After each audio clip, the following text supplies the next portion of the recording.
Hello there, future teacher, and welcome to your complete study guide for the Praxis 5007 Elementary Education Exam. In this lesson, we will cover everything that you need to know in order to feel completely confident and prepared for test day. My promise to you is that we're going to go over every single exam competency listed in the Praxis 5007 study companion to make sure that you are 100% ready. So without further ado, let's get started. Before we dive in, let's quickly review the structure of this Praxis 5007 exam. You will have 2.5 hours to answer 95 selected response questions. Please note that this particular video lesson covers the reading and language arts section exclusively, which is the largest portion of this Praxis 5007 test. Now, the first major content category on your exam is all about reading and language arts, and that's what we're going to be covering here. This section breaks down into three different areas that you need to be responsible to demonstrate your understanding for on test day. The first one is this foundational skills, and then we'll go into language, and then finally we'll end with the section all about constructing meaning. So let's keep this going. Next up, we're going to dive into the foundational skills section, and this is all about the building blocks of reading. So here we're going to be covering the 5 essential components, starting with print concepts, then moving on to the alphabetic principle, going to phonological awareness, then phonics and word recognition, and then finally, we'll end right here with fluency. All right, so starting with print concepts. Now, before I continue, make sure you've got your pen and paper out, you're taking notes, being the active learner that will help you recall this information on test day. So, what is print concepts? Remember that at its core, this is a fundamental understanding that, those squiggles on the line, those are the printed words. Well, they actually carry a specific message and they follow predictable rules. That means if the same sentence is on the page, whether you read it or I read it, we're going to read the same words, they're going to sound the same, and they're going to convey the same meaning. So, for example, when a young learner begins to understand that the story comes from the words, not just the pictures, they are beginning to develop print concepts. First up, students must learn that written words carry a message. And this is the fundamental idea that print is a form of communication. Next, students will learn to recognize that words are distinct units separated by spaces. This helps them track individual words as they read. And then another print concept is to understand the directionality, which means that in English, the English language, we read from left to right, from top to bottom. And next up, print concepts also include understanding the unique characteristics, like sentences, which start with a capital letter and then end with a punctuation, stuff like a period, question mark, or exclamation mark. And then ultimately, students need a solid grasp of print concepts to allow them to differentiate between the illustrations in a book and the actual words that really tell the story. All right, so now let's take a look at how you might see a question on your upcoming exam. So take a moment here to read the question, select the best answer that you think is the best fit, and then together we will identify the correct solution. All right, let's start by going ahead and reading this together. During a read aloud with a big book, a first grade teacher points to the first word of a sentence and explains that it always starts with a big letter. Then, she points to the period at the end of the sentence. All right, let's go on down to this question. Which of the following foundational skills is the teacher primarily addressing? Is it A, B, C, or D? All right, so the correct response here is answer option C, concepts of print, because remember, concepts of print is the skill that includes the conventions of written language like directionality, spacing, and for the purpose here, as well as punctuation and capitalization, which had in the question right here. All right, let's keep this going. Moving on now to the alphabetic principle. So this is a critical insight that you want to know for your test, and it says that the letters and the letter patterns that we'll see in text represent the sounds of spoken language. So it's the connection between what we see and what we hear. For instance, knowing that the letter B makes the B sound in an example of a word like ball is a core part of this alphabetic principle. Now, at its heart, the alphabetic principle teaches that written text is essentially a code for spoken sounds. And what we're doing is we're mapping what we hear to written text on usually a piece of paper or sometimes, a screen. All right, now during this stage of learning for students, our young learners, our students must learn to recognize that we in English have uppercase and lowercase letters. They each have their own distinct shapes, as well as the specific sounds that each represent. Furthermore, this principle, you can think of it as being like the bridge between sounds and letters. So we call the individual sounds phonemes, and the actual letters that represent them, those are graphemes. And understanding this connection is what allows students to decode or read and encode or write or spell. So if on test day you receive a question that uses the word decode, know that means to read, or encode, that means to spell or to write. All right, now let's go ahead and check your understanding here. So again, read the question, take a moment to select the best response, and then let's go over it together. All right.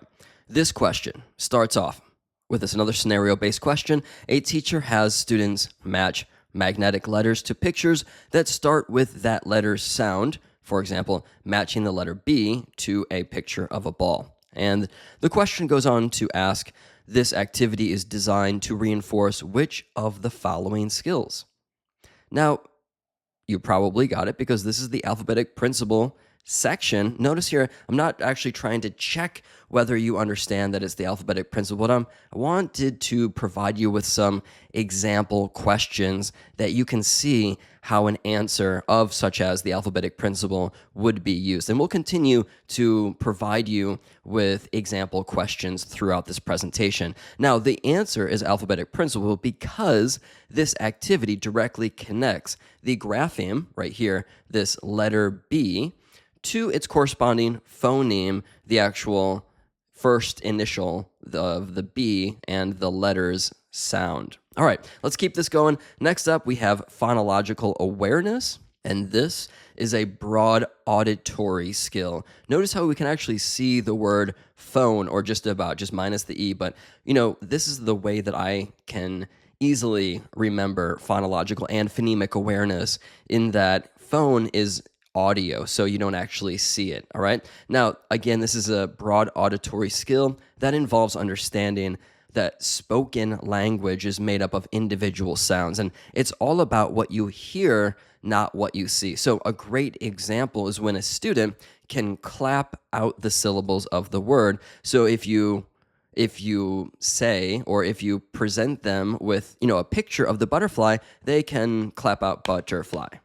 All right, and then in doing that, they would demonstrate their understanding and ability for phonological awareness. Students with strong phonological awareness understanding, they have a good understanding that spoken words can be broken down into different size chunks of sound, from small phonemes to large syllables and entire words. Now, for your exam, you need to know that students learn to recognize and manipulate these sounds at 4 distinct levels. So make sure you take note of this.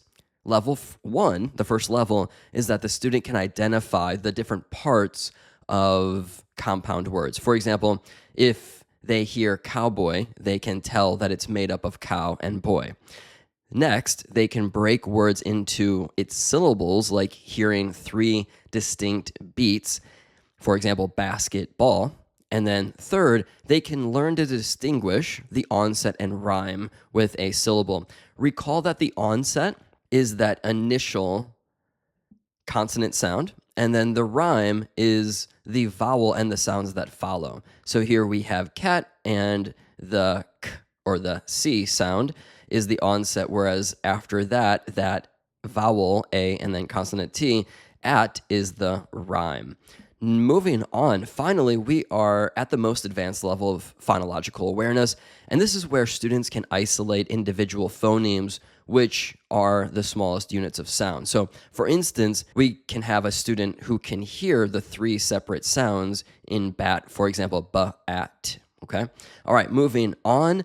Here we have another scenario-based question just to give you that extra exposure, get you prepared for test day. Go ahead, pause the video, read the question, select the answer option, and then together we'll identify the correct solution and talk about it. Here we go. A kindergarten teacher asks students to clap the beats or parts they hear in their names. For example, clapping 3 times for Jessica. This activity is primarily developing which auditory skill? You probably guessed it because we're talking about it. But just note that if on exam day you receive a question where a student is clapping in order to develop, an auditory skill, make sure to look for an answer option that includes phonological awareness. All right, next up, while phonological awareness is all about hearing sounds, phonics is about connecting those sounds to the letters that we read. All right, connecting those sounds to written letters in order to read the words. So this is a practical application of the alphabetic principle, and it's a classic example that you can see on your screen right now, where a student is sounding out the letters, for example, cat, k, at, all right, in order to demonstrate their understanding. Next, the primary goal of phonics and word recognition is to teach students how to decode words they've never seen before by applying those grade appropriate phonics rules that it's the teacher's job to teach them alongside with word analysis strategies. So one powerful strategy that you might see on exam day is using word analogies. So for example, if I know the word colt, let's change that first letter into a B, and then the student should be able to also read it as bolt. All right, now this skill also applies to longer multisyllabic words. Students learn to read these words both in isolation, meaning on their own, and also within full sentences. That means in context. So they do this by breaking words into syllables, identifying familiar parts like prefixes such as the re or like re before a word, or perhaps a suffix like full, beautiful, and other suffixes. Remember, the prefix and suffix can also be combined into one word called an affix. All right, moving on. Finally, a key part of word recognition is learning to identify high-frequency words automatically by sight. These are the words that appear so often that sounding them out every time would be inefficient. So as you can see here on your screen, words like and is are typically for kindergarten, right down here in the table below, while more complex words will be introduced later. Now, let's go ahead and apply what we've learned. Let's go pause the video here, read the question, select the best response, and then again, we'll check it together.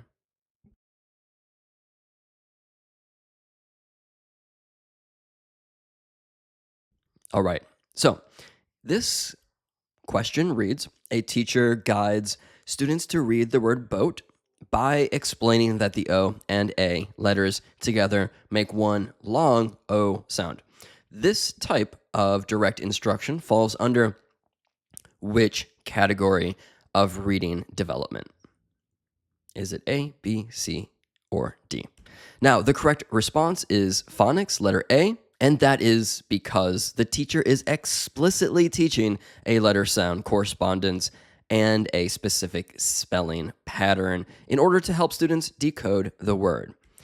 Moving on, our final foundational skill is fluency. Now, fluency, recall, is the ability to read with accurate speed and accuracy and proper intonation, which can also be called expression or prosody. Now, think of this as the bridge between simply decoding words and actually understanding that which you're reading. So when students are fluent, they can focus their mental energy on comprehension rather than on sounding out every word, reading word by word.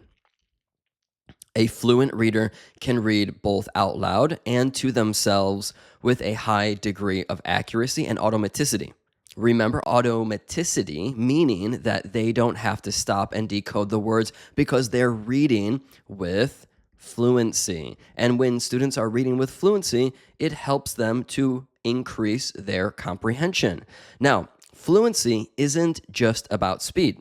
It also involves reading at a suitable pace for the text that which is being read. So if a student is reading a novel, they might appropriately read faster.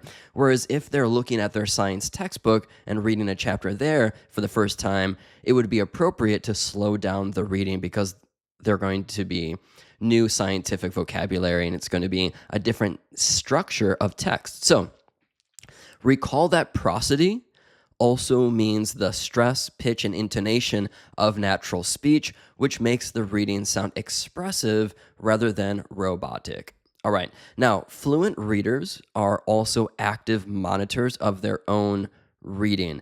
They use context clues from the sentence to verify what they're reading is correct, and they will self-correct by rereading a word or phrase if it doesn't make sense. Now, finally, fluency involves having the reading stamina to complete a task from beginning to end without getting fatigued. And this is a crucial step for tackling longer texts as students reach the end of the grade or move on to the next grade. Let's go ahead and check out a comprehension checking question. Again, here's a scenario-based question that we've created.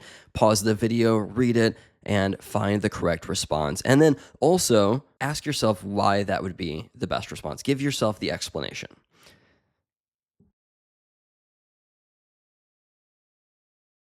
All right, let's read this together. As it says, a teacher has a student read a grade level passage aloud multiple times while providing feedback on their expression and pace. The question continues to go. The primary goal of this repeated reading activity is to improve the student's what? The correct answer is option C, fluency, because this repeated reading is a research-based instructional strategy for improving a reader's accuracy, speed, and prosody. So flip this around, and if you get a question on test day that asks which of the following instructional strategies is the best to improve all aspects of a reader's fluency, including accuracy, rate, and prosody, which one are you going to select? You're going to select repeated reading. Moving on. All right, now we've covered all of the foundational skills. And we're moving on to the second major topic of this domain, all about language.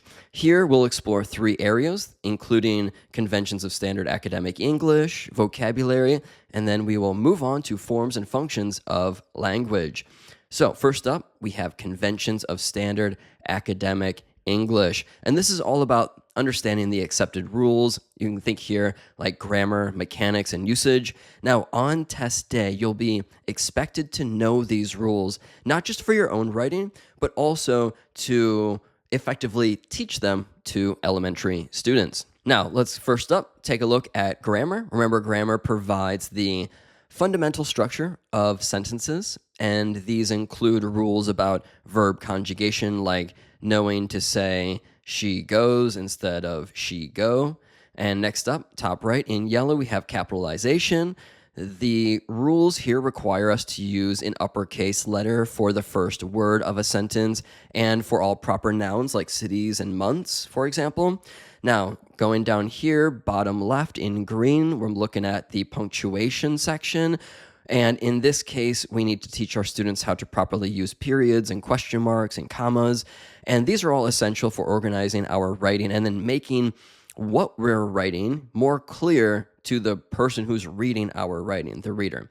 All right, and moving on down in red, the bottom right, we have the spelling section. And you remember using correct letters in the correct order is absolutely vital for written communication.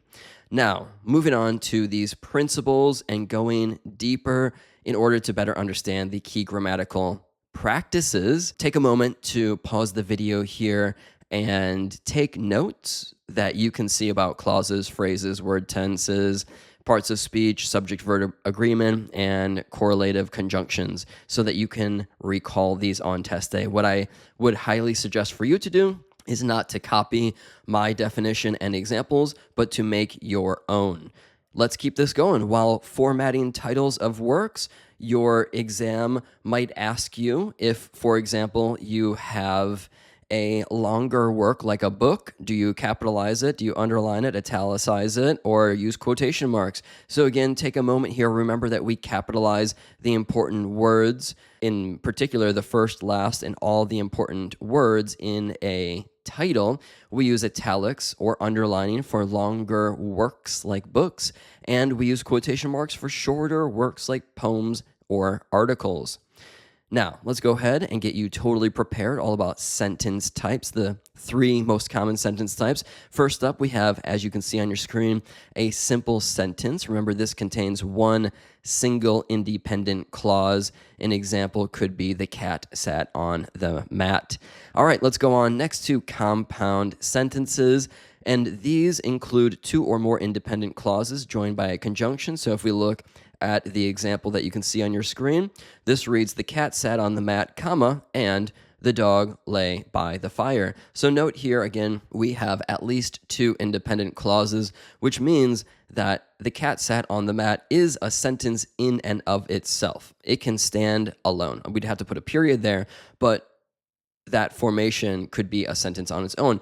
And also, meaning that this, the cat sat on the mat, is an independent clause. And then we have a second independent clause, the dog lay by the fire, period. Again, if we wanted it to be its own sentence, we would have to capitalize the T. However, if what we wanted to do was join these two sentences, we would then and therefore have a compound sentence. All right, next up, we're talking about complex sentences, which, as you probably can remember, contains one independent clause and at least one dependent clause, which cannot stand on its own as a complete sentence. So if we take a look at this sentence, although it was raining, comma, we went to the park. So which is the independent clause and which is the dependent clause? Well, we went to the park is a sentence on its own. Again, we would have to capitalize the W, but that's not really what we're talking about right here. We went to the park is an independent clause. However, although it was raining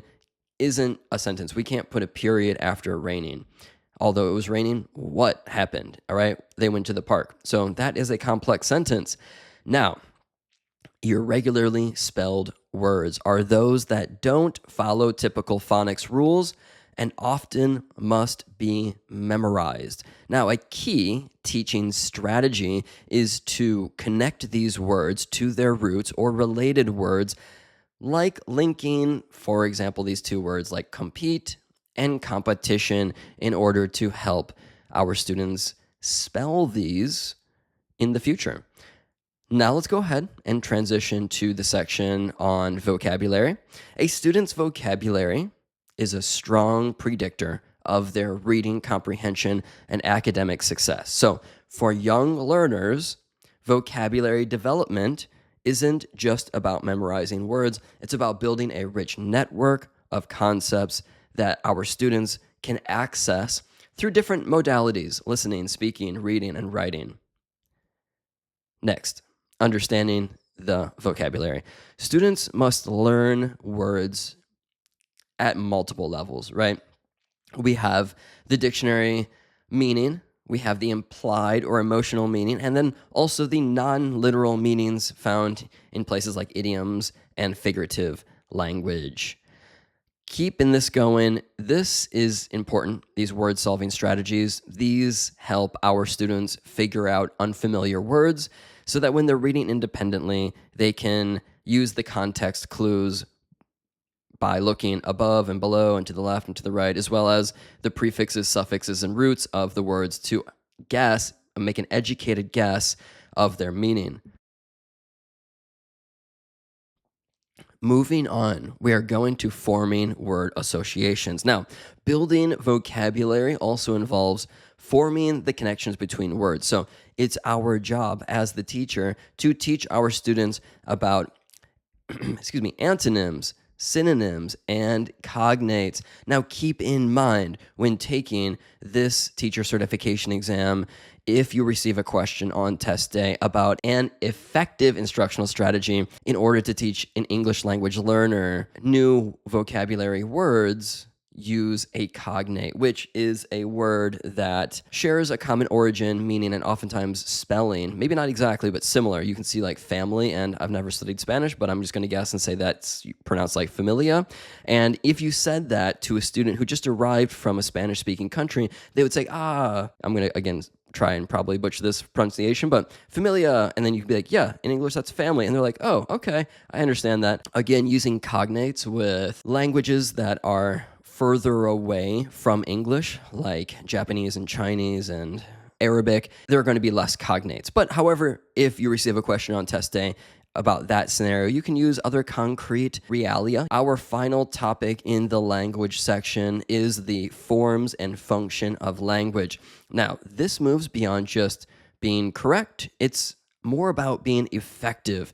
And this is the understanding that language is a tool that we use, and we can make deliberate choices with our words, and we can convey the message that we're trying to for the specific purpose that we are writing or speaking about.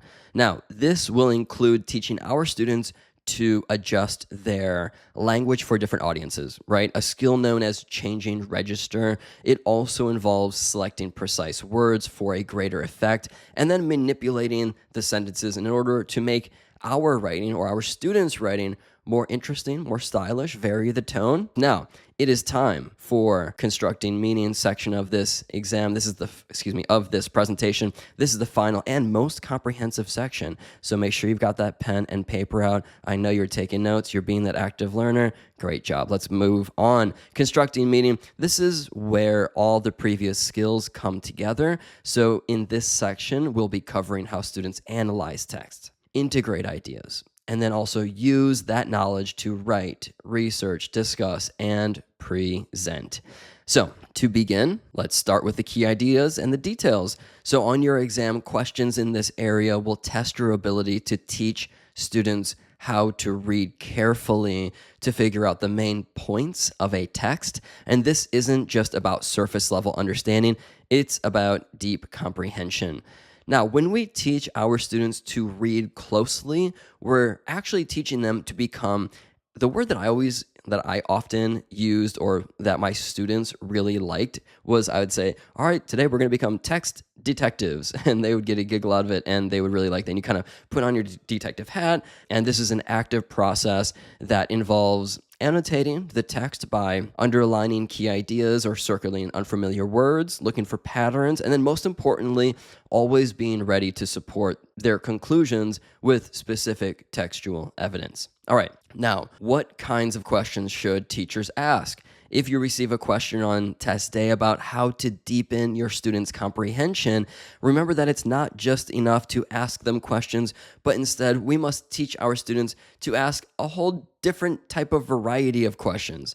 And we can provide them with sentence starters that will help them do that. So we want to really move our students from moving beyond that like lower elementary, like right there questions. You know, if, for example, the text that they're reading says, Jill's dog's name was Spark or Sparky. That's, a kind of a very young question. Then that question is right there, right in the text. So if we give a question, what was Jill's dog's name? And then they can literally point to the word Sparky. But as students progress in their reading, we want to move from the right there questions to the think and search, as well as author and you questions, which will reinforce inference, where the students can take part of what they read and they can apply it to either their own personal experience or something that they watched or something that they listened to.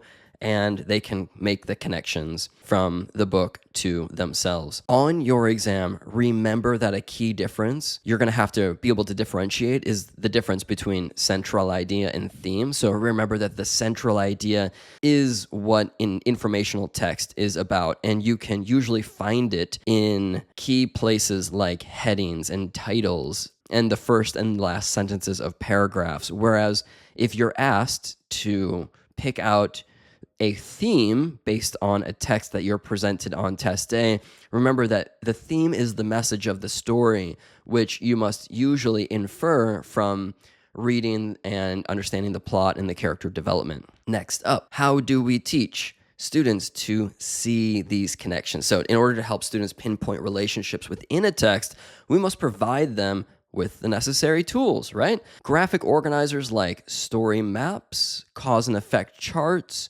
and character webs are excellent instructional strategies because they make abstract connections concrete.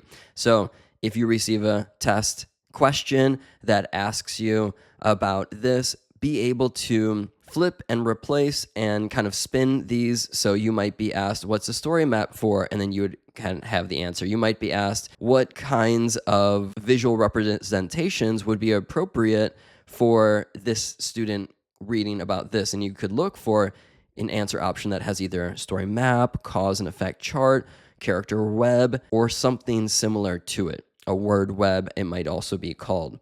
Moving on, now it's time to discuss author's craft and text structure. And this is all about teaching our students to think like writers. And we want them to analyze how an author makes deliberate choices to shape the reader's experience. So when taking your test, make sure to look out for questions about the author's purpose and methods. An author's most powerful tool is word choice. So it's our job as the teacher to teach our students to pay close attention to strong verbs and specific adjectives. So for example, the verb choice in the man stopped versus the man shuffled completely changes the tone and the understanding of who this character is.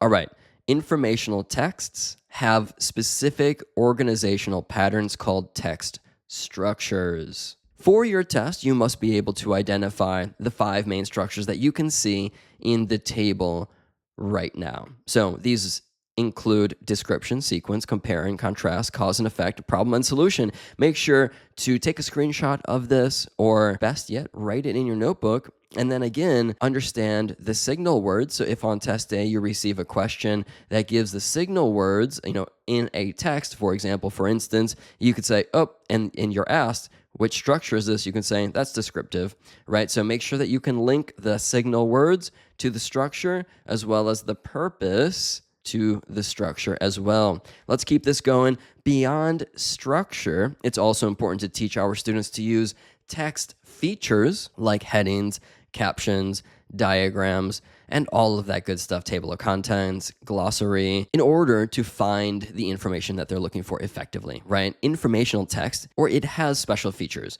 where if we want our student to do research, they don't just start at the first page and then flip page by page until they find the topic that they're looking for, but instead they know that they can go straight to the table of contents and then they can find the thing that they're researching and they go straight to it. All right, so next up, it's time to focus on the production of written texts. This competency, this exam topic, is all about understanding that writing is a process, not a one-time event, and it's our job to teach our students to develop the ideas from that initial spark to a finalized production copy. And so let's talk about this. It's called the writing process, and when we help our students move from the planning stage to drafting, to revising, to editing, proofreading, and to publishing. Again, you might want to take a screenshot here, or again, write this in your own words so that if you receive a question on test day where the student is working on grammar, punctuation, capitalization, and spelling, and you are asked which stage in the writing process is this, you can look for an answer option that either has editing or proofreading. Moving on. Now it's time to talk about discussion and collaboration. This isn't just about talking in class, it's about teaching the specific skills that our students need in order to have productive, respectful, and knowledge-building conversations. Your exam will expect you to know how to facilitate these interactions. And so, let me just tell you what you should be looking for right now in order to provide a respectful and collaborative classroom environment for all students, all learners in your classroom. Remember to teach them how to take turns, to use clarifying questions, to paraphrase understanding, to express ideas with evidence, and also to be open to all perspectives from their classmates and their teacher. Thank you so much for watching this. I hope you took notes. Make sure to read the study guide as well as take the practice test, and you will be ready for your exam. Best of luck on your preparation.